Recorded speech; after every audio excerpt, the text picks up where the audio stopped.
magandang gabi. Okay, mag-aadobo ng pusit. At ito, ginisa ko muna yung sibuyas para yung aking pusit ay madaling adobuhin. Ayan, dahil sa nagisa ko ng sibuyas, ilagay ko na yung aking pusit na iniwa. At, sarap. Halo-haloin muna natin.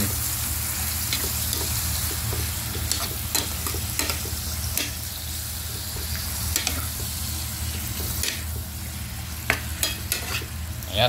Okay. Bye-bye muna. A few moments later. Ayun na guys. Kulong-kulo ng aking adobong pusit. Haluin na natin ito. Ayan. Sarap. Tikman muna natin.